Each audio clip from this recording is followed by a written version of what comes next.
On blast. Well, Webby. I gotta say, thank you.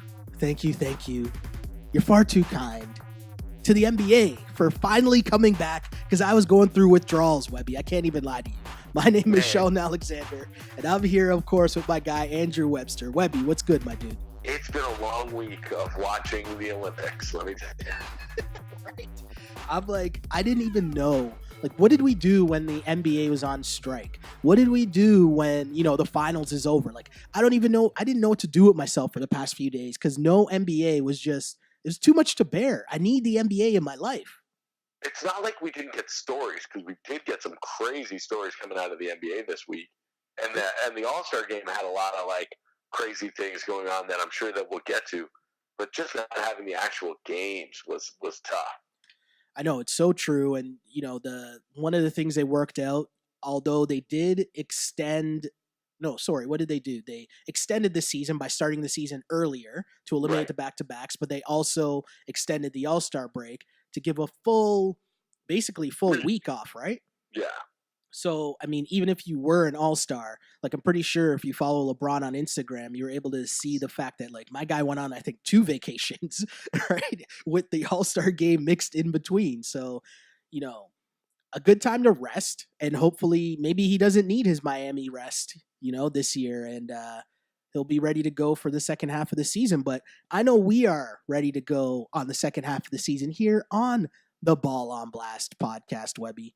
And, with All-Star Weekend just passing up, I think we should do a little All-Star recap. What do you think? Yeah, man, absolutely. I mean, where else are we going to start with the anthem before the All-Star game?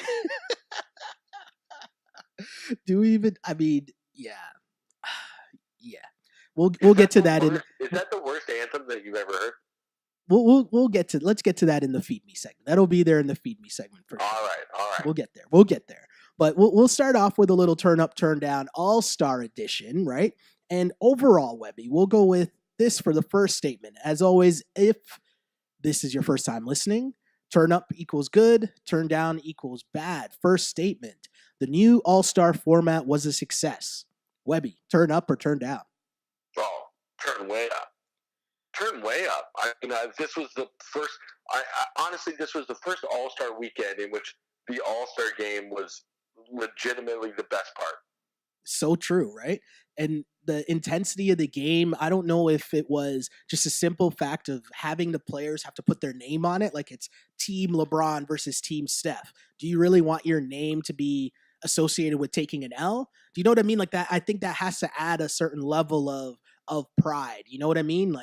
And with that being said, you getting picked by LeBron, you want to kind of show LeBron, I feel like there were dudes where there are a couple levels to this. Back me up here for a sec if you agree, Webby, but I feel like there were a couple levels. There were the dudes that, no matter what they're trying, right? That's Giannis, I think for sure, Russ, they only have one gear and that's go.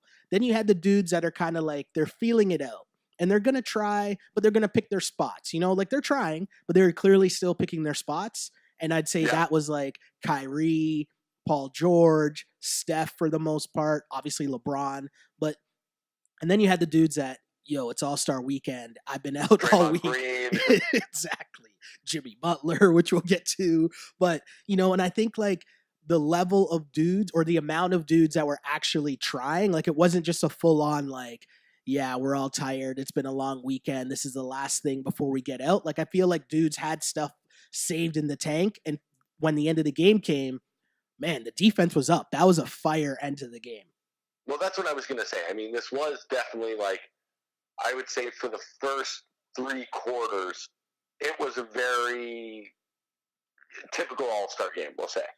But, we had some crazy plays. It didn't seem to be that intense in the first half, but I think that once it came down to it, the real competitive juices got flowing. And you could see it, man. They were playing defense, especially, down the stretch.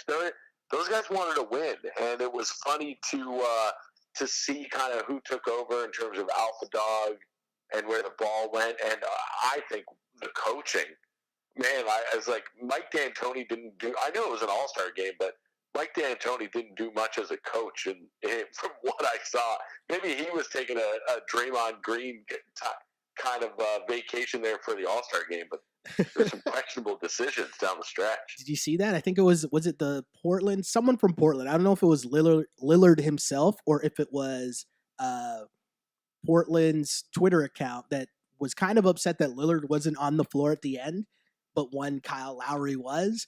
I don't know if you saw that. Like there was kind of like some shade being thrown out there, which, I mean, if you watch the game, Lillard was on fire, right? Yeah. And so at the end, again, you're right. It's about the alpha dogs. And you mentioned it, Webby, the coaching. And I don't know if Casey had this planned out the whole time, but I don't know. If you love basketball like we do, the fact of seeing on one team on the floor to close a game, Kevin Durant, LeBron James as your front court, Paul George at the 3, and then Kyrie and Russ as a backcourt. Yeah. Like that's like a basketball fan's dream, right? Like that was so crazy to see.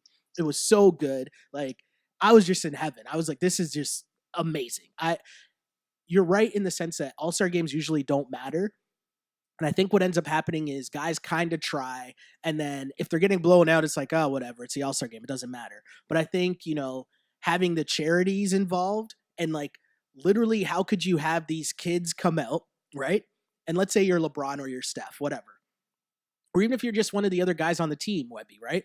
And you have the kids from whatever it was, the after school programs or the Boys and Girls Club or whatever. And those kids are right there and you're playing for that charity. And then you got to pose and take pictures with them and you didn't even try. Like that kind of, I feel like you got to have some sense of like, like you're a real dirtball if you didn't even try. And you're playing for these little kids that are like here watching you play. You know what I mean?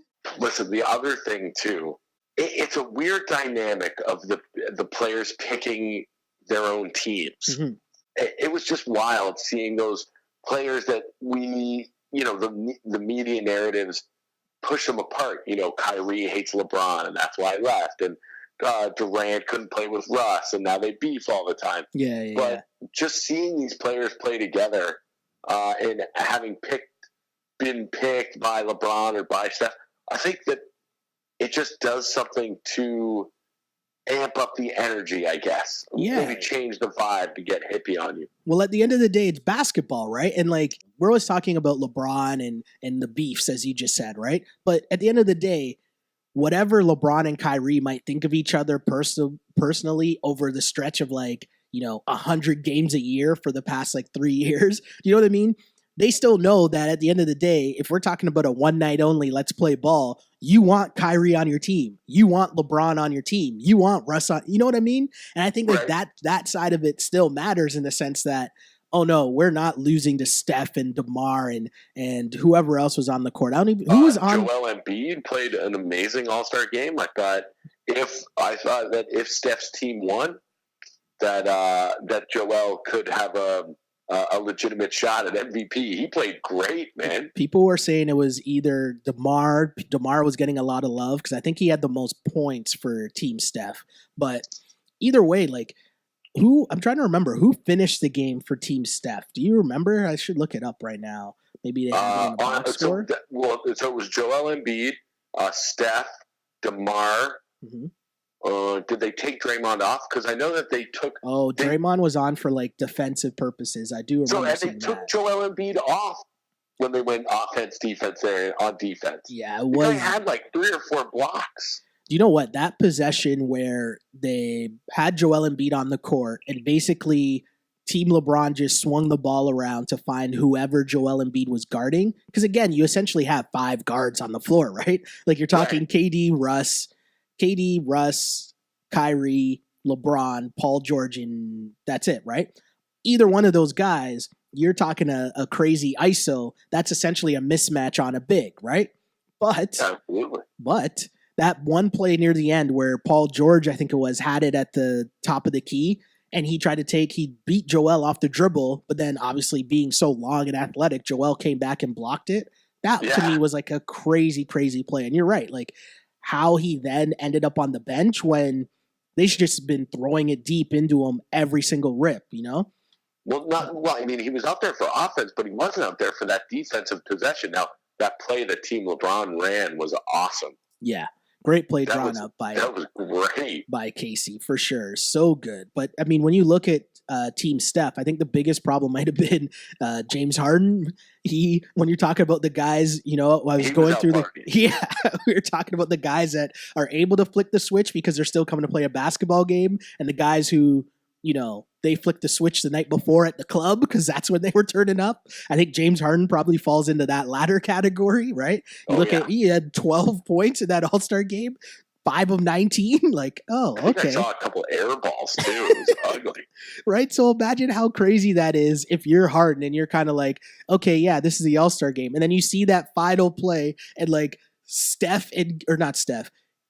and LeBron are playing like, Coach K defensive slide drill type defense, right?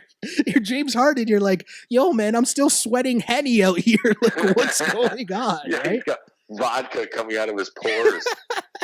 All-Star game was so much fun, man. That was such a success. But if I had to ask you, Webby, who do you think won All-Star weekend?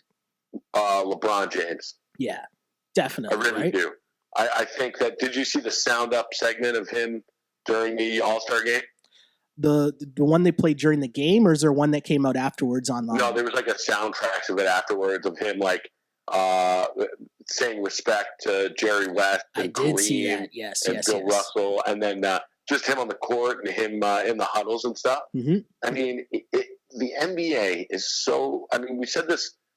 This was the case with Jordan too. I mean, they're so lucky in the stars that they get. Yeah. That can be like not just the best players, but like real ambassadors for the game. Oh, for sure. And he understands everything that's going on, right? And the fact that his name being on it obviously is a massive, big thing. But also, as you said, paying respects to the ones that came before him, right? And right after the game, when he went on the panel with TNT after, and he was discussing the whole, whatever that stupid Fox, I wasn't even going to say her name. I don't even remember her name, whatever that tool is. For those who don't know, this woman on Fox News, she did a great job in promoting herself and whatever her show is, because I never even heard of her or her show before that. But she basically made the comment about LeBron and KD. We talked about it last week on our podcast. LeBron and KD did that video with Carrie Champion. They had some pretty negative things to say about Donald Trump, and her comment to them was basically to shut up and dribble, which is probably the most disrespectful thing that someone could say to a grown-ass man, especially one that does a lot of the things that LeBron James does. Like, that's completely the wrong person to go at, right? So for the way that he took that down, and I know this is an easy stance to take because it's not like he had to do anything difficult, right? Like, it's not like he had to say anything hard. It's not like he's calling Kaepernick or anything like that, right?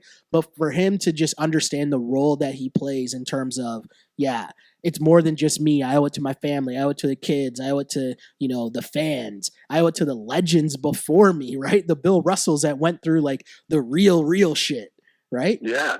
That to me, stay at certain hotels and stuff. Yeah, like the progression, or I guess the maturation of LeBron and just what his career has meant over the past couple years. It's crazy to see. And again, I don't want to get this misconstrued because it's not like he's Kaepernick. He's not taking like any like strong, hard stances on anything, right? Or any like difficult stances, because that's not really what it is. I think it's more just about the platform that he has, because hey, the reality is if a dude on that level, I say this all the time, right? A dude on that level that literally has millions and millions of dollars, can do whatever he wants, and on the side note, decides that he's going to send like hundreds of kids to university, right? Like donate millions of dollars to do stuff like that, right? Does all these good things, had all the pressure on him for his entire life, hasn't made a mistake in the spotlight somehow throughout his entire career. And then for him to still be looked at as just a nigger, right? Like, what I say this too, as a black dude, what do I think that my coworkers think of me when I walk into my office? Do you know what I mean? And people might think that that's a far stretch, but no, like that's the reality that people think about on a daily basis. And I think the fact that LeBron James saying that, people shy that away, but the more that he talks about it, I think it's forcing people to think and be like, wait a second, is that really what like my black coworker thinks? Like, is that how my coworker really feels? You know what I mean? And I think like that's a super, super important part of this whole thing. And just the way that he handled that on the NBA's biggest stage, I think he said it too during one of his media sessions, right? Like he almost like thanked her because he was like, now we're using this platform, which is one of the biggest stages the NBA has, to discuss once again just the ignorant ways that, you know, people are dealing with in this country and in North America, in the world, by like the leader of the free world, right? Right. It was a crazy thing. It's I mean, God bless what Colin Kaepernick does, but I mean, it's not like Colin Kaepernick is the face of an entire sport like the way that LeBron James is right now. For sure. So and that's the interesting part about it too, right, Webby, is that Colin Kaepernick, yes, he gave up his career to do it, but the reality is LeBron James, like, there's nothing that could happen to LeBron James. Like, if he decided he was going to kneel tomorrow, like, nothing would happen to him, right? No, like, he wouldn't lose his job. Nike wouldn't bat an eye. Like, it'd be a massive news story. And for whatever reason, he doesn't do that. I thought it was kind of a cheap shot. Did you see the comment? I guess it was before All-Star Weekend that Kobe did an interview with someone and he said if he was still playing, he would have kneeled. And I was like, that's kind of like, come on, man. That's so unfair to say. That's right. Like, that's totally unfair because, like, first off, it's hindsight. Secondly, like, you could have done anything and you didn't really, you know what I mean? You never did anything to that level while you were playing. Exactly. And what is that? What is that proving? You know, like, yeah, even if that is the case, what does that mean now? Right? Like, it means nothing. Like, you're just kind of like making a bad statement towards the guys that are playing now, right? Exactly. What do you think, though, Webby, just in terms of, like, you know, LeBron, yeah, all the social stuff aside, like, LeBron did have an amazing week. Like, he was the ambassador. He won MVP of the All-Star game. A great week for LeBron. On the flip side, though, I just asked you who won the weekend. Who lost the weekend, Webby? Well, I mean, just because it's only All-Star weekend, so I don't want you to take too much into this. Yeah. But I think that the Houston Rockets lost All-Star weekend. Why? Why did the Rockets lose All-Star weekend? Well, okay, first of all, Eric Gordon, I think he was the favorite in the three-point contest. Yeah. All right. James Harden, as we said, was far more into the wilds of Los Angeles. I believe it's his hometown. Yes, it is. Far more into the nightlife of Los Angeles than he was in playing for Team Steph. Mm-hmm. And Mike D'Antoni's coaching performance. Okay, fair enough. I mean, I think that's 0 for 3. Fair enough. The actual, like, the biggest that's the team. The biggest loser, I think, was Dennis Smith Jr. Oh, we'll get to that. That's the next time. I think he got screwed. But other than that, I think the biggest loser of the Houston Rockets representation at the All-Star weekend. For sure. Someone who also has to be in consideration is whoever greenlit the Kevin Hart shit at the beginning of the All-Star game. Whoever was in charge of that meeting, whoever okayed that person needs to get fired. Because that was, and I don't, you know what? I know that sounds super harsh because I don't want anyone to lose their job. But obviously I'm exaggerating. But the reality is that was horrible. I don't even know what that was. Like, I was watching it trying to figure out, like, what exactly was going on. And then more and more people kept coming out. Right? Like that guy from that Zac Efron movie where they're two brothers and they go on vacation. I don't know what the guy's name is, though. I know. You know the dude I'm talking about, though, right? I don't know what the guy's name is, but it was like Queen Latifah and it was Ludacris. And then, like, what's that guy's name? The comedian? Something Riggle. Rob Riggle. Rob Riggle, Rob right? Riggle. And then, that guy from, like, that Dave and Chris go to need wedding dates or whatever that movie's called.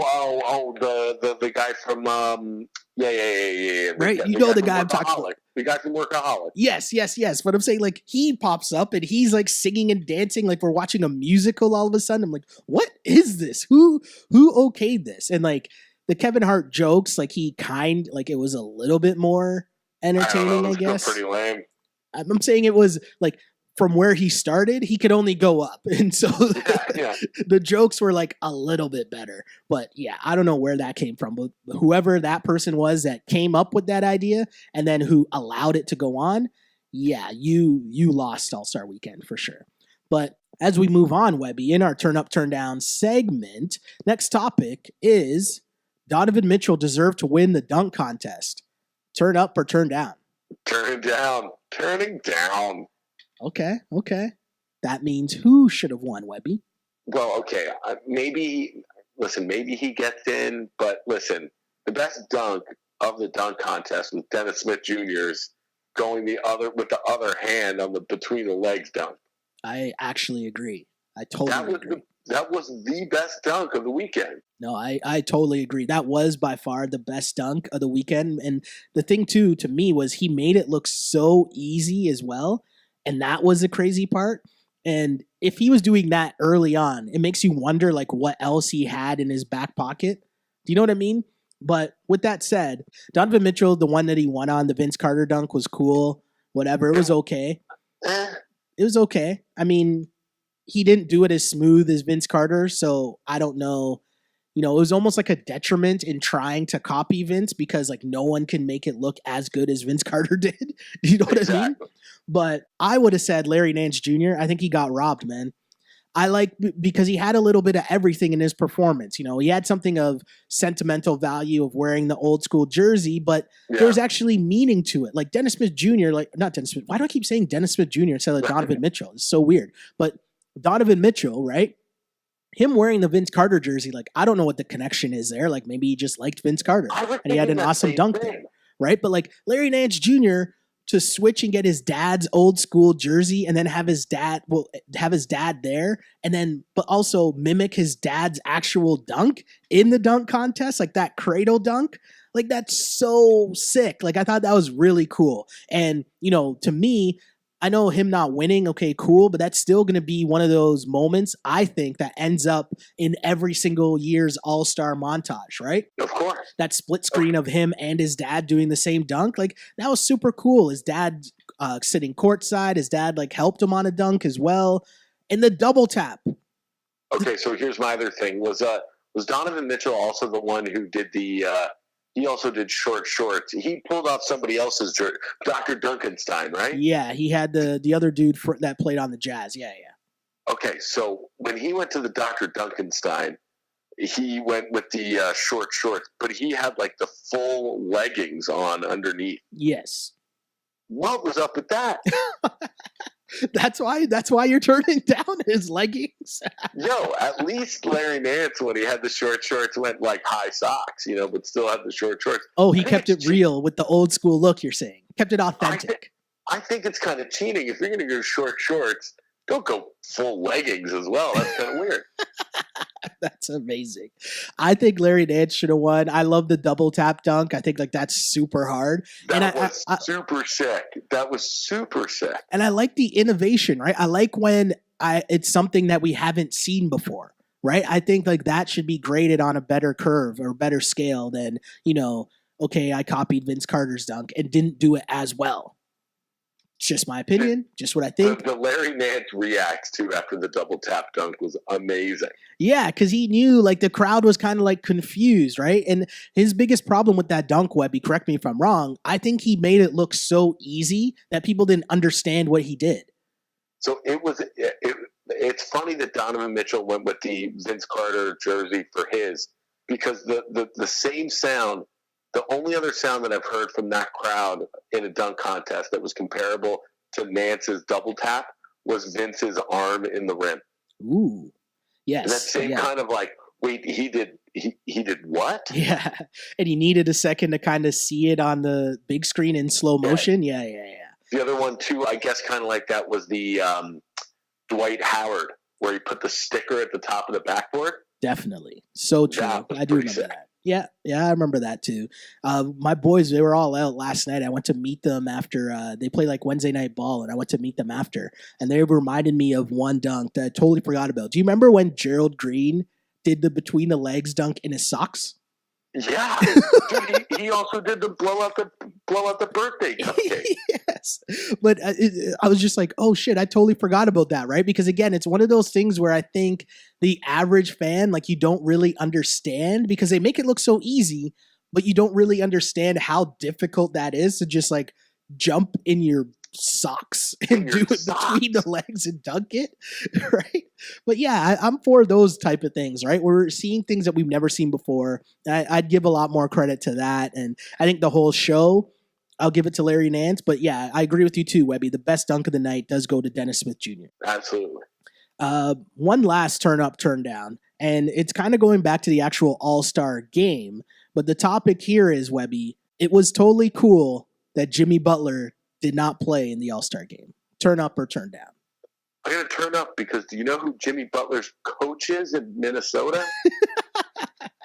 Dude, he's been playing all year. Absolutely. Listen, he knows how good that the Timberwolves are this year, and he knows how important he is to their team. Okay. Listen, it's an all-star game, okay? Jimmy Butler's going to play in more all-star games. Don't True. worry about that. True, but playing devil's advocate here, one, he could have played for like 5 minutes. He could have played for like 10 minutes and gotten a sweat in and sat down, and you still have a full week off before you play anyways, and you're only going to play like 10 minutes. But most importantly, I think, the reason why it sucks, like to get a DNP CD in an all-star game, like you're giving up a spot to like, could have been to Lou Will or could have been to your boy Ben Simmons or someone, right? Yeah. Like someone else could have been moved into that slot and, whatever.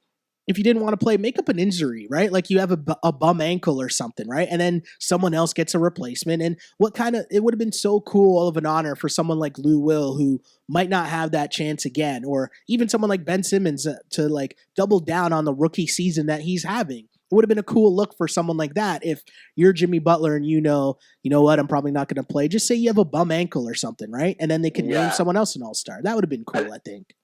Because when do you think he knew that he wasn't going to play?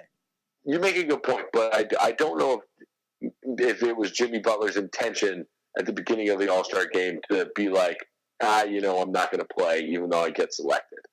I'm not sure when he made that decision, but you're right. If he had made that decision early on, as soon as he got selected, then yeah, I've got no problem with him being like, hey, listen, thanks for the honor. It really means a lot to me, but I'm not planning on playing. I'd like to give up my spot to somebody. Totally cool. No, I wholeheartedly agree with what you just said there, Webby. That's totally true. But it sounds like overall in our turn up, turn down segment, we're turning up all the way up on the All-Star game as a whole. Good times? Yeah?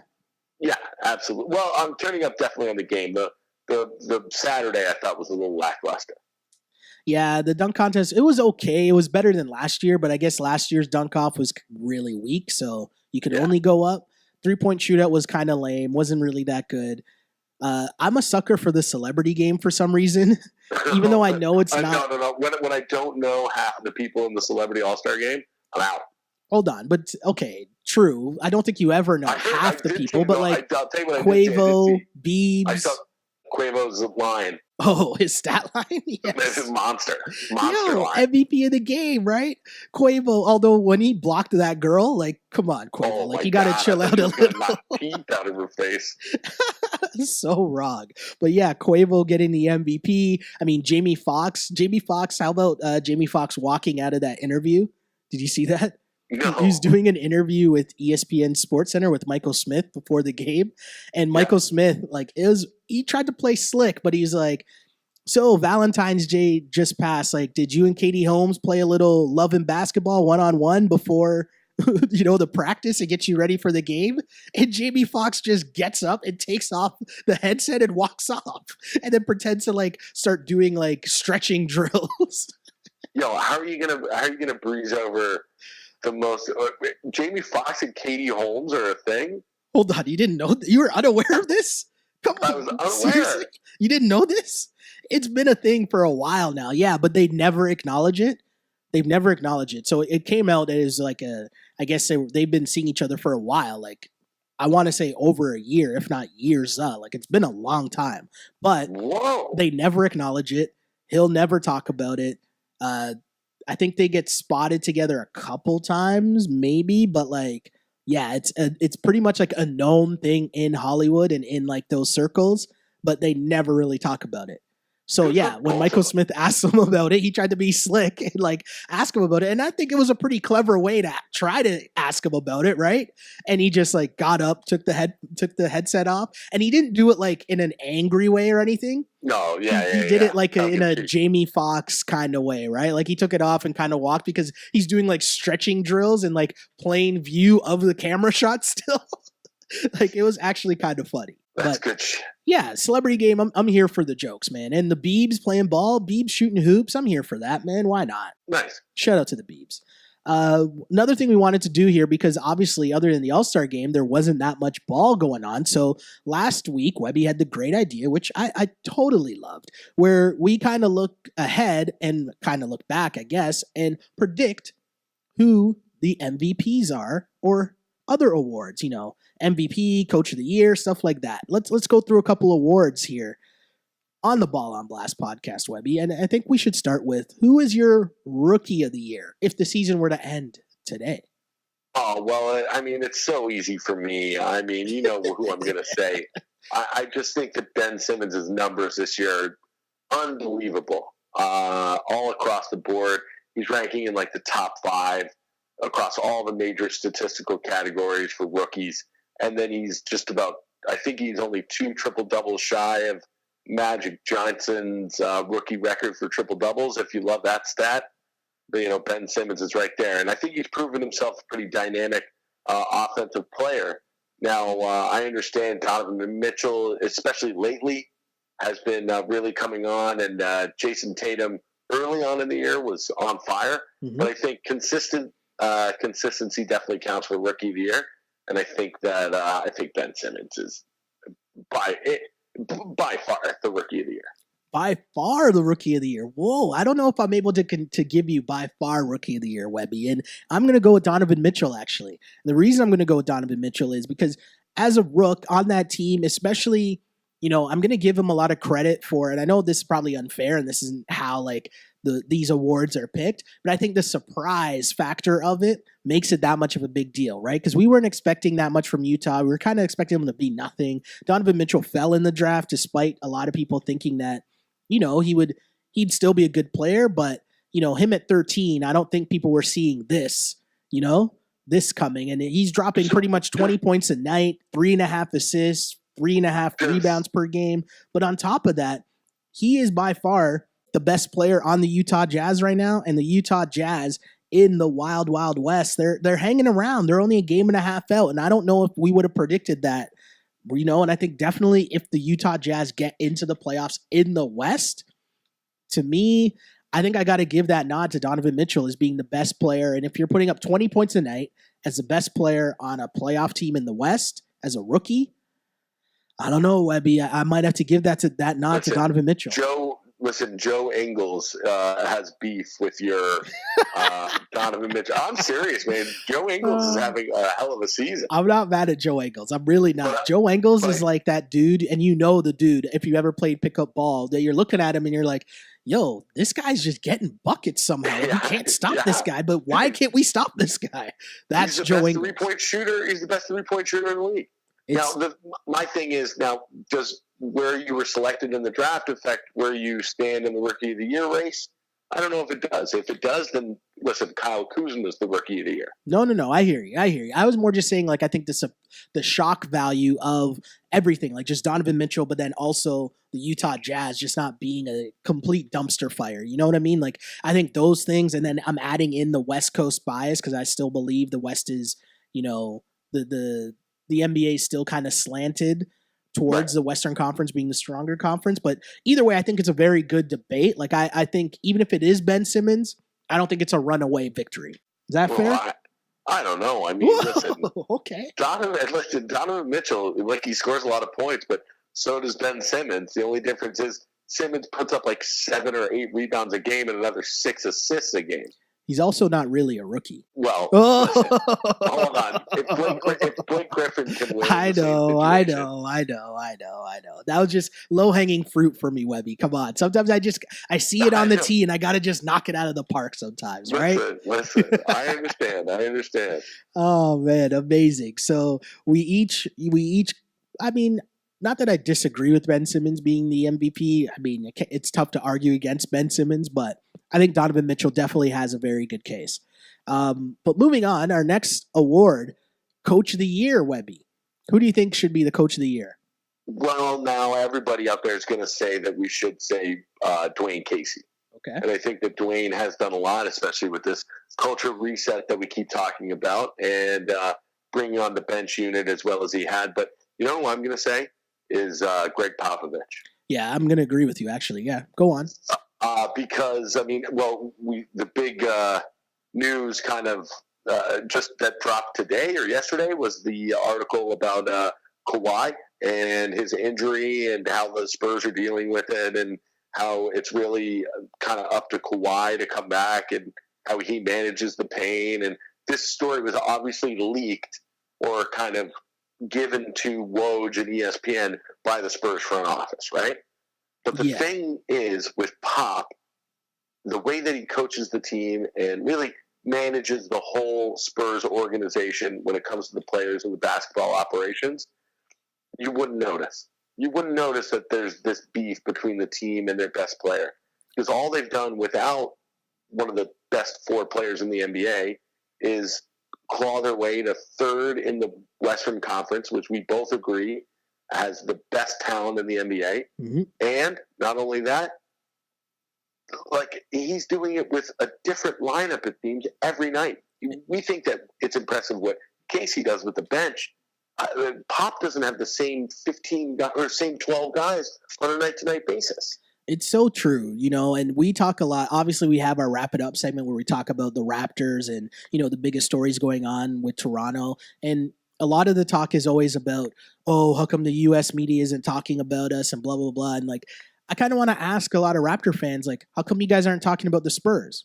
Right? Because I was just going to say, yeah, exactly. Right? Like, the reality Spurs don't is get any pub. Exactly, right? So if you're Toronto Raptors fans thinking that, oh, well, we don't get anyone talking about us because we're the Raptors and we're so good every year, like, nobody talks about the Spurs. And you're so right, Webby. What the Spurs are doing right now, it's ridiculous. It doesn't make any sense at all. Because as you said, for them to be 11 games over 500 right now and in 3rd in the West with, LaMarcus Aldridge having a redemption type season, I guess, but like it's LaMarcus Aldridge and Dejounte Murray and Kyle Anderson and Danny Green for 6 games at a stretch, and then he sits, and then you get Manu Ginobili for 2 games, right? Like Tony Parker coming off the bench, like Powell coming off their bench. Like, I honestly have no idea how the Spurs do it, and it's obviously an institutional thing, right? Like, they have a system and they pick players that fit into said system, and you quickly know your role and how you're going to fit in and just do your job type thing, not to steal the line from Bill Belichick. But I think like it is kind of that mentality, right? Like, Pau Gasol, you give us some good minutes, and when you give us your good minutes, you're going to give us a double-double, right? LaMarcus Aldridge, you're probably going to get the most touches. Do what you do in the block, right? And I feel like it's just such a crazy, crazy thing that the Spurs are doing, and to be doing it without Kawhi Leonard, which was interesting because the past couple years, so much of the talk has been about how good Kawhi is, and is he in that upper echelon with LeBron and, like in those top, the top tier, which I think is LeBron, KD, Russ, Steph. Yeah, I think that's the top tier, the top tier guys. And I feel like Kawhi's... I'd say Harden is in there too. Harden's in there too, yes, for sure. James Harden is definitely in there. Yes, you're totally right. And I feel like Kawhi, people have been trying to push Kawhi into that bubble too in the MVP talks. I'd say he's in there, man. I mean, there's no better All I'm going to say is, I don't know. I'm not going to... I don't want to take away from Kawhi Leonard, the player, because I think he is a really, really good player. But all I'll say is, if you removed LeBron off of the Cavs, if you removed James Harden off the Rockets, if you took KD, well, the Warriors are a bit of a different story, but if you took Russ off of the Thunder, do you see what I'm saying here, right? Like, yo, man, I don't know if those teams are hanging on and still being in 3rd place in the conference. And I don't know how much of that is, the system being that good that it could sustain Kawhi Leonard. And so if you just added Kawhi Leonard, then these guys are obviously championship contenders, I don't know if that's the case. You know what I'm trying to say here? Like, I don't know where the line is between, okay, well, this is just a really good team and Kawhi Leonard is a great player, and with Kawhi, they could take out the Warriors, or is it just, our system's really good and Kawhi would help our system, but we're still not, beating the Warriors?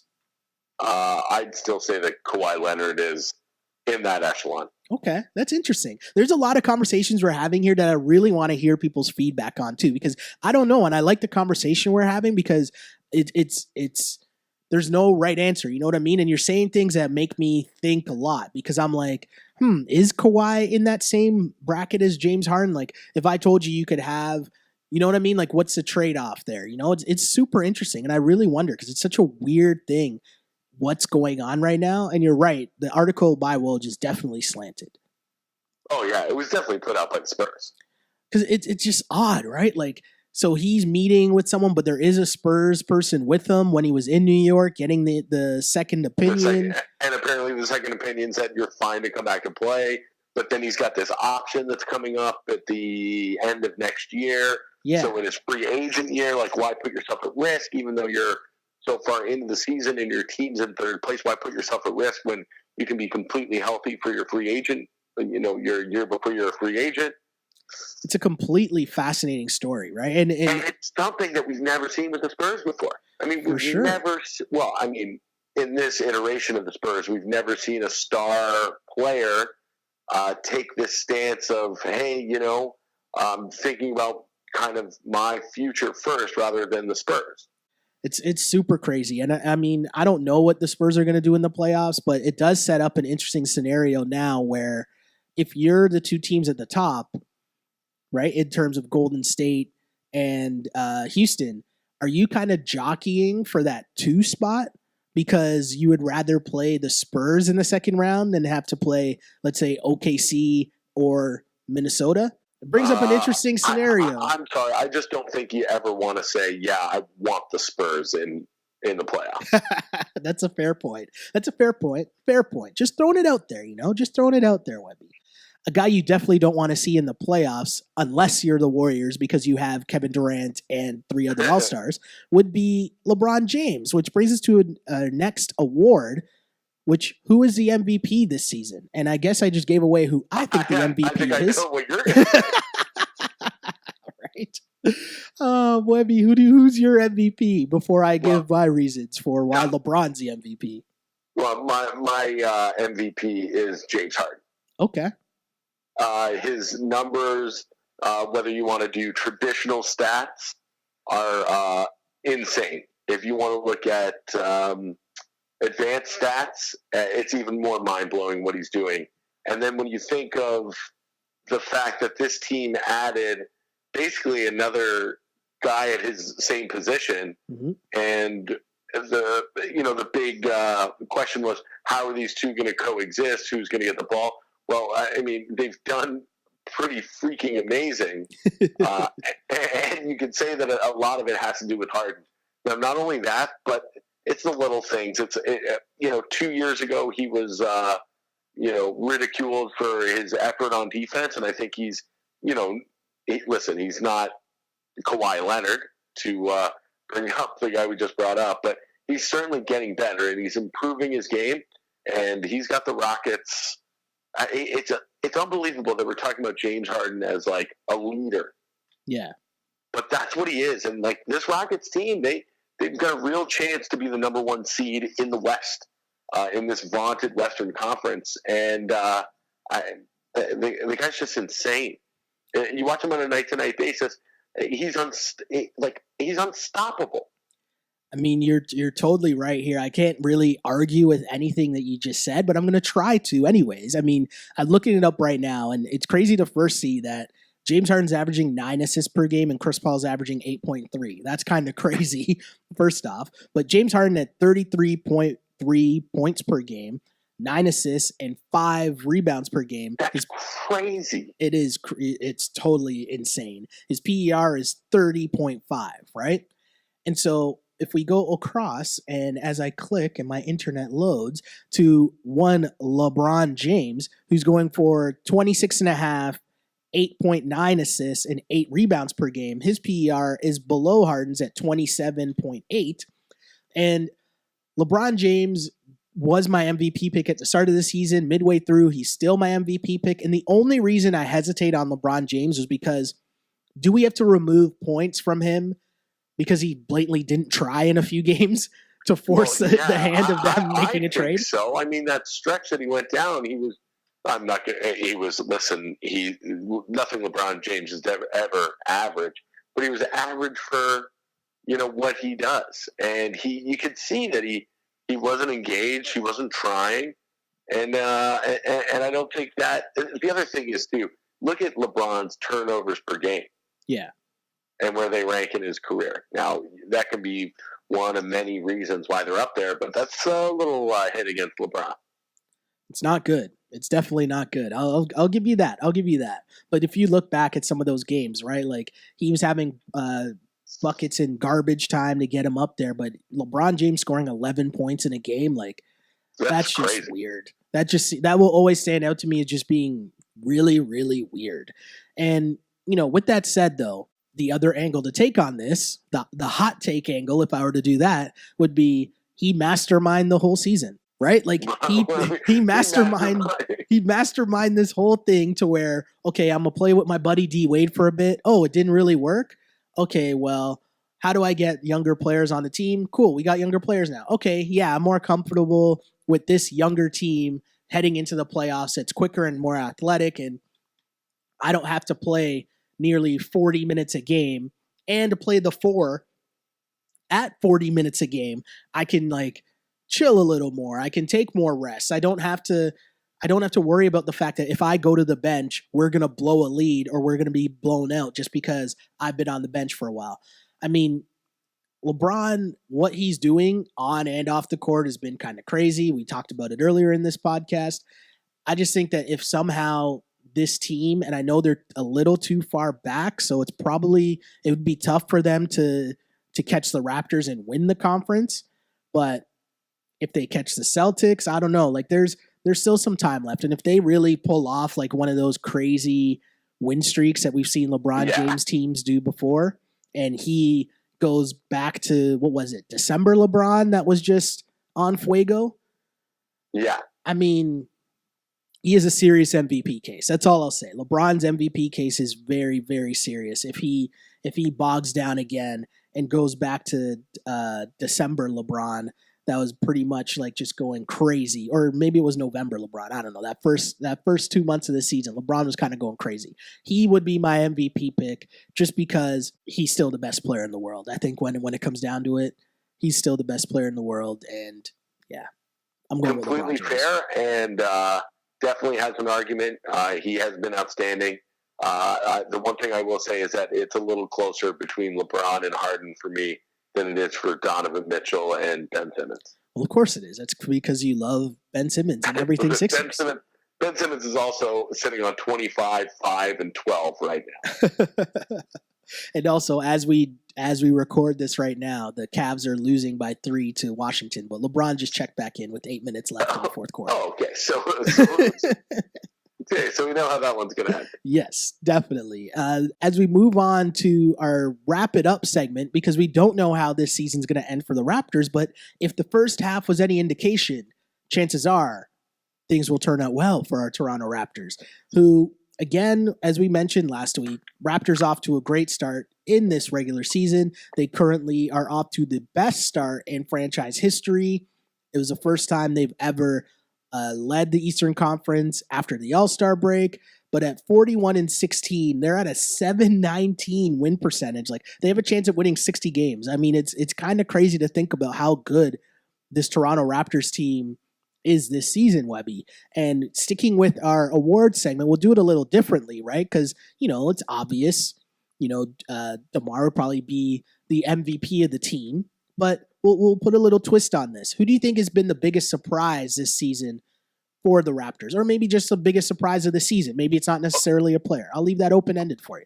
I was going to say, mine isn't necessarily a player. My biggest surprise is that they didn't trade Jonas Valanciunas. Oh, okay. And sticking with the big Lithuanian. I know that the organization loves him, and him being a high first-round pick.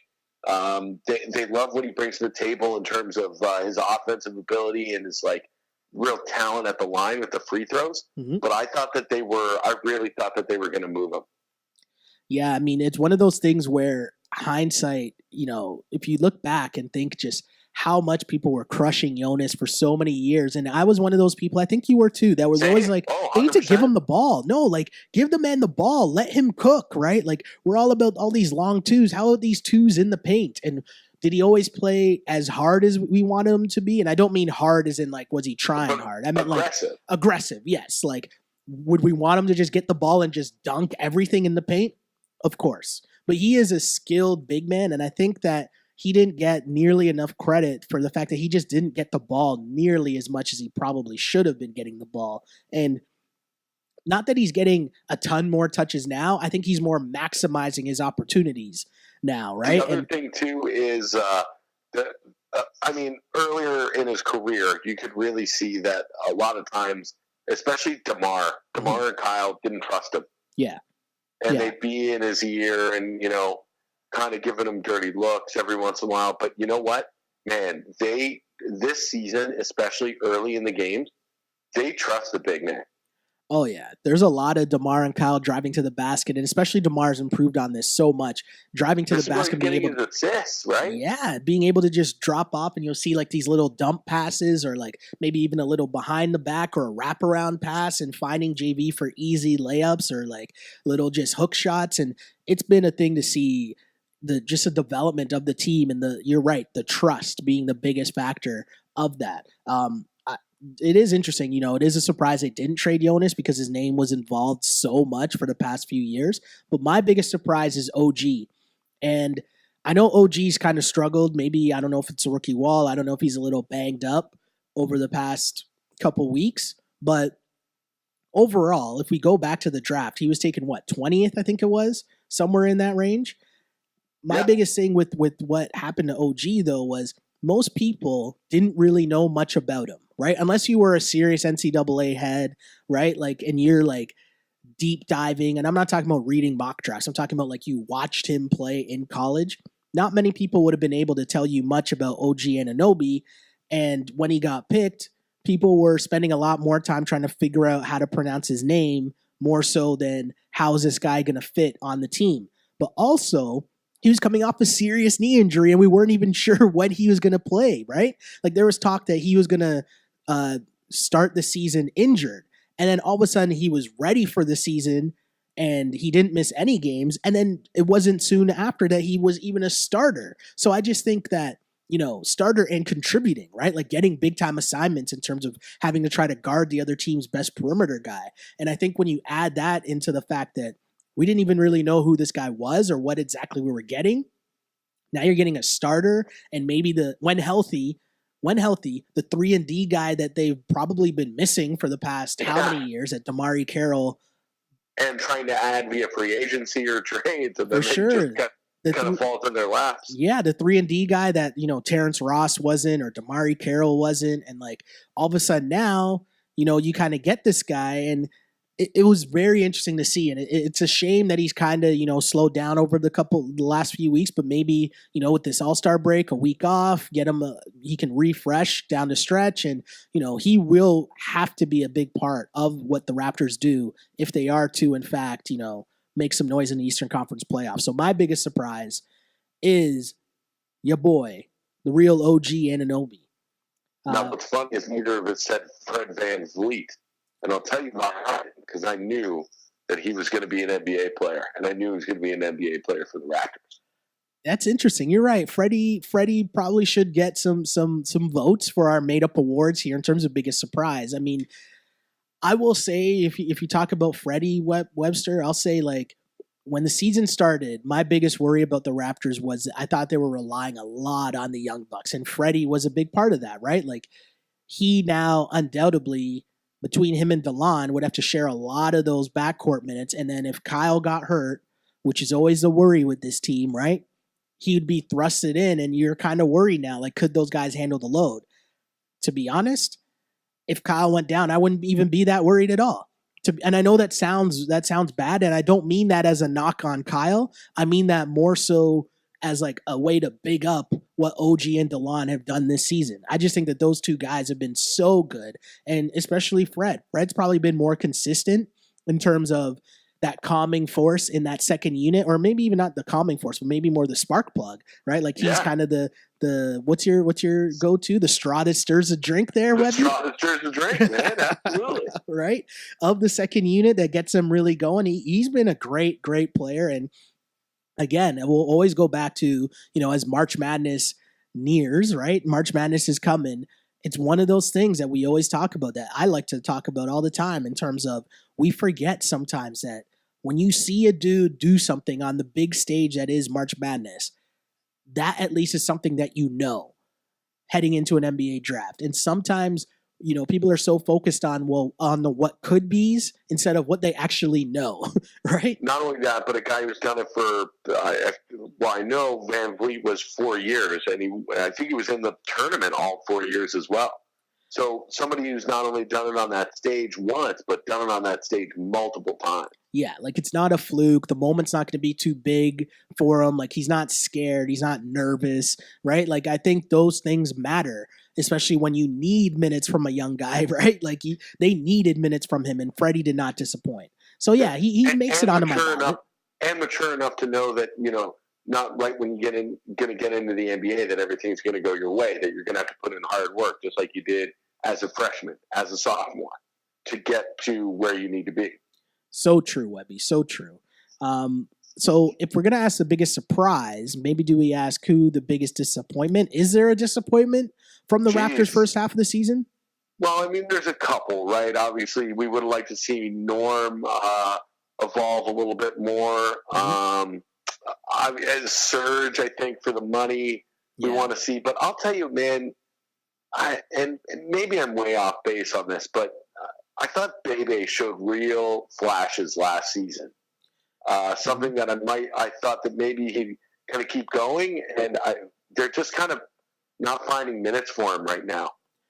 I'm trying to remember who it was I was having this conversation with, but when you just said Bebe, it popped in my head because I just saw a picture. I guess Bebe was on vacation with, like, I don't know if it's his wife or his I don't know how to classify their relationship, but it was Bebe, his little baby, and like the mother of his kid, I'll assume, right? And they were on vacation. His wife, I'll assume, right? They're on vacation.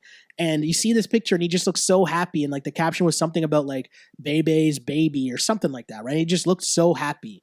And I forget who it was I was having this conversation with, but it was about Corey Joseph, right? And it was before I guess it was right around when the Raptors traded Corey Joseph. And we're talking, oh no, you know what it was? It was last year. Remember there was a little stretch where Corey kind of struggled because he had that really great playoff run. And then last year he kind of struggled for a bit during the season. It was during that time, and I forget who it was because I want so badly to give them credit for this, but they gave me such perspective on it, and they were like, you know what? Like we're hard on a lot of players sometimes when they make it to the NBA and we crush them, they have bad stretches or whatever. But sometimes, like as a human being, some guys already won. And I was like, and I took a second and paused, and I was like, holy shit, that's true. Like you're Corey Joseph, right? You went to Pickering High, right? And you look at Bebe where he came from and Brazil and stuff, and getting to the NBA, 100%. You know what I mean? And like it was funny. So when you just said that about Bebe, I was like, oh, that popped in my head. Like seeing that picture, and it reminded me of that conversation about Corey Joseph, because guy from Pickering High to playing on the Toronto Raptors, like you won. Like you have an NBA championship ring with the Spurs, and then you got to play for your hometown team. Like you won, and you're still representing your country for Team Canada. You won in this basketball life, right? And so you're right. Bebe, when you think about it, like coming from where he comes from in Brazil and like being an NBA player and getting multiple contracts and still being in the league and making money and having a family and being able to provide, it's like kind of perspective. And I need that sometimes, right? Because I'm a dude that I'll crush Bruno. You know what I mean? I'll crush these guys when they struggle. So it was interesting to like sometimes pause and be like, you know what? Maybe Bebe won. I don't know. Now, that being said, I thought he could be Tyson Chandler. Maybe, right? And like it's interesting because you think of the levels to this, right? Like, is it your boy Meek Mill that said there's levels to this shit? Is that his song? No, you know it. And there's levels to different people's NBA careers or just basketball careers, right? Like if you think about it, there's some guys that like oh, I'm just happy if I make it to the NBA. Then there'll be other guys like, yo, I'll be happy if I make it to the NBA and I get another contract.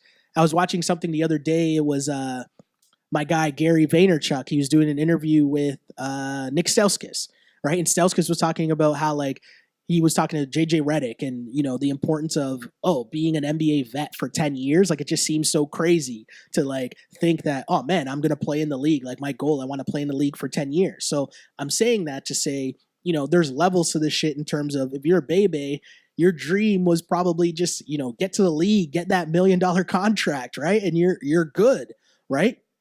Whereas you're LeBron and your goal is, I want to chase fucking Mike. Like I'm Kobe. I want to be the best player ever, Like it's interesting when you remind yourself that there's levels to this shit. No, right? Absolutely. You're absolutely right. Really, I just wanted to bring up Meek Mill for you. But but yeah, I think, in terms of our Toronto Raptors, we're looking forward to that. It's interesting to see them, how they'll wind up doing this end of the season. But really, as I've been saying the whole year, for them and for me and the Raptors anyways, it's all about the playoffs. I'm looking forward to see how that plays out. And my reminder again to fans is stop caring about what the Americans say about you, because you don't pay attention about what the Americans say about the Spurs, and the Spurs are a pretty good team as well. And ain't nobody talking about the Spurs. So why would you think they talk about the Raptors? And also, I said this last week, and I need to say it again.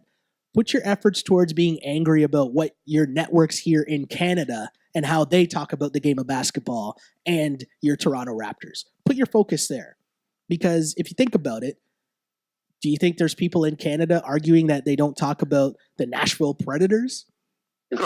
Exactly. The LA Kings. Right? Like we're here and we hear a lot about this, the crappy Ottawa Senators over and over again, the crappy Montreal Canadiens over and over again, right? And why do we have to hear about that? Oh, because they're a Canadian team. So you know what? When the Cavs are struggling in the U.S., they're going to talk about the Cavs. They're not going to talk about the Toronto Raptors. Get over it, and who cares? Enjoy your kids and enjoy the season. You mentioned something, Webby, that leads us perfectly into our Ask on Blast segment. Before we started recording, you mentioned the Olympics, and it's perfect because Sam wrote in and asked, have you guys been watching the Winter Olympics? And if so, what's been your favorite event? I've been all about the Winter Olympics. Really? I mean, with nothing else to watch, I mean, like, sure, I'll watch the Toronto Maple Leafs every once in a while here. But, that gets old, and they don't play every day. Mm-hmm. But the fact that there's just been the top athletes in their sports competing every night in multiple events, man, I've been right into it. I've been into the snowboarding and the speed skating. It's all great. And then, boy, what a hockey game last night between the ladies. That was a great game. I will say that was a really good game. And that was the first like full-on Olympic event that I've watched during this entire thing. Like I watched the other night when what's her name? Rachel Homan lost in like the final end to China, I think it was, in curling. I watched like the final end of that. And then I watched something else the other day. Like just the very end of something else. I can't even remember what it was. But it's not even that much. Like I really have not been taking in the Olympics at all. But I did watch that game last night, and that was a really, really good basketball game. I said that literally because LeBron James just threw down a crazy dunk. That's literally what just happened. But no, that was a great hockey game last night, and I'll obviously watch the men's hockey. I guess I'll watch the semifinals and finals. But I don't even think I'll watch the men's hockey, man. No, the ladies. It was just such a great battle of styles. Just to see which style was going to come out on top. Mm-hmm. It was honestly, it was the best hockey game that I watched all year. Do you know what's crazy for me in the Olympics and why I never really got into it? The Olympics, I think, runs counter to like everything else that I consume right now in media. And follow me for a second here, right? So, especially being off during the Olympics, I noticed that I watched so much more stuff on YouTube, right? Like I was getting caught up in watching like Brilliant Idiots podcasts on YouTube, or I was watching, the Joe Rogan podcast on YouTube, or, whatever I wanted to watch, I was watching on my PVR or watching on, and everything that I consume now, it's whenever I want to watch it, I can just tune in and watch it. And the Olympics is a complete opposite of that because it's on at like all these weird hours in the morning. I'm spending so much time trying to figure out what's on every channel because it's on like 10 different channels. And I'm trying to figure out what's on what channel and when. And it's on at all these weird times. And counter to, again, we talk about our love for the NBA, right? If there's a sick ass dunk that happens, guaranteed I'm going to see that dunk like 25 times in the next like 20 minutes that it happens. The Olympics, because they're so strict on the rights, I don't get to see all that stuff over and over again. They make it so difficult for you to see something that you might have missed. So it's like so counter to everything else that I consume. And like, I feel like the way that, for lack of a better term, we consume media nowadays. I don't know if I'm off on this, and maybe it's the time difference was the biggest factor, but I don't know. It's just super, super odd to me. 100%. I do agree with you in that the way that it's that they deal with when the events are and stuff. Mm-hmm. But what I've been doing is just getting my American cable going with my little VPN blocker here. Ooh. And just throwing on the NBC coverage. Because like I'm at work all day, I don't know what's going on, so I just let them take me around all the events at night. That's fair. And avoid like whatever Twitter accounts or whatever comes across, like who won what. Yeah, it's like I'm not really. And it's not like you know the names. It's not like you know the names. People who are going to tell me who won snowboard cross. But even if it did say, it's not like you know that person by name. And it's like, right, oh no, I'm watching this now, and I see what you're saying. Very interesting. But there's another Ask on Blast question, Webby. And I told you we would save this for a little bit later. And this question is from me to you, Webby. Simply, what do you think of Fergie's performance at the All-Star game? Okay, I've got a couple of thoughts, all right? So I missed it, right? I missed the beginning of the All-Star game. So I had to watch that terrible Kevin Hart thing and the Fergie thing after. Okay. And when I first heard the Fergie thing, I did... Because I heard I saw kind of some of the reactions, right? Yeah. Like the Black China video thing. I saw all the reaction gifs.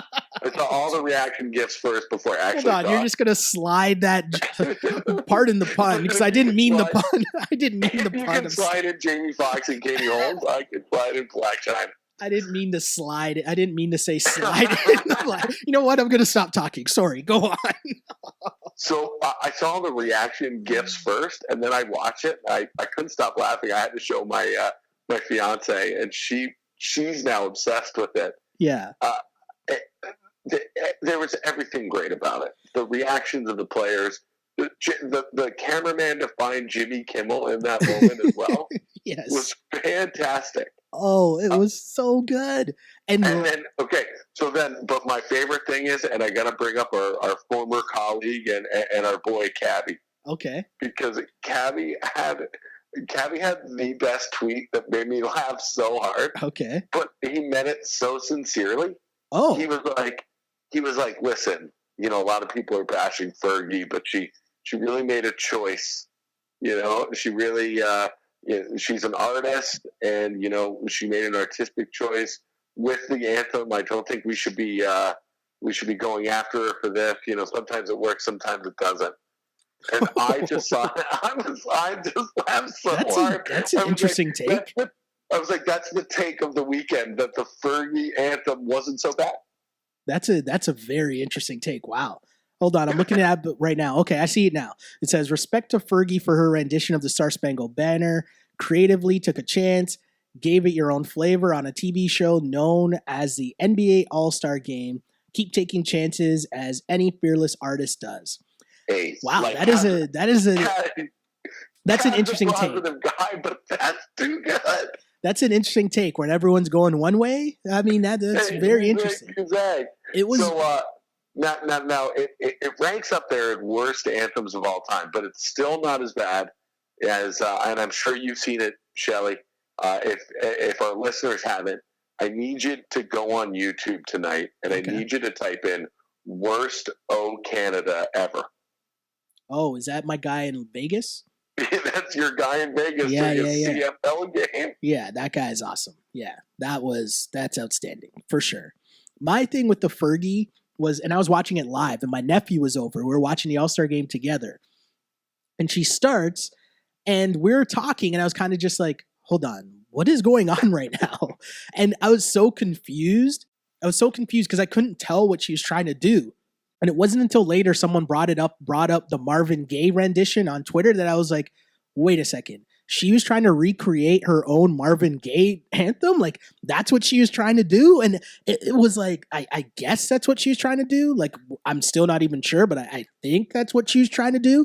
And so I went back and had to like actually take in. And for the young bucks listening, when you get a sec, when you're on YouTube. One of the greatest anthems of all time. Yeah, definitely go back and take a listen to Marvin Gaye's rendition of the Star Spangled Banner, because it is something. Like, he basically, what Fergie was trying to do, I think Marvin Gaye successfully did, but he wasn't all like, I mean, I was trying to say like, Barkley, I guess, when he came up after or at halftime, and Barkley's like, oh, I think I need a cigarette, right? Because his whole thing was like, Fergie tried to like sex up the anthem, right? And I guess that's what Marvin Gaye did, except for like, Marvin Gaye just was that. Like, he wasn't trying to be. Like, he just made it his own, right? He took the, like, a notoriously difficult song for anybody to sing. Like, the lyrics don't match the music, and he made it his own. Yeah. You know, and he made it a Marvin Gaye song.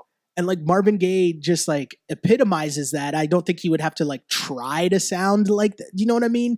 Right. So like, I don't know. Again, I was just so confused by Fergie. And I think like there were parts that kind of were okay. And then there were others where she just clearly went overboard.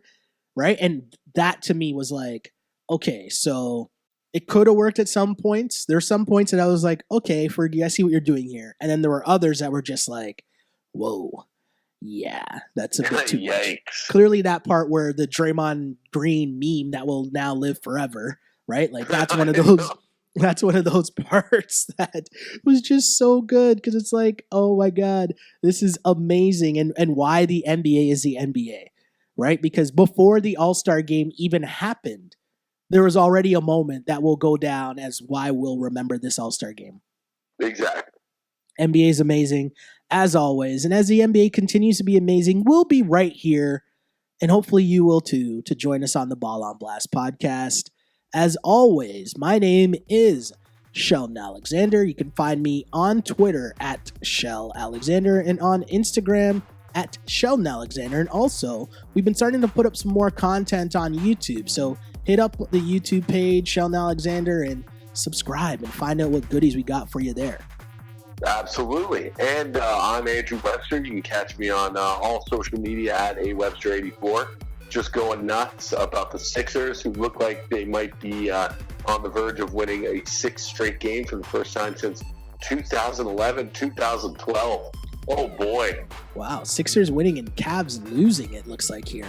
But again, as always, we are the Ball on Blast podcast, unpolished and unapologetic. Until next time, see ya. Peace. On blast.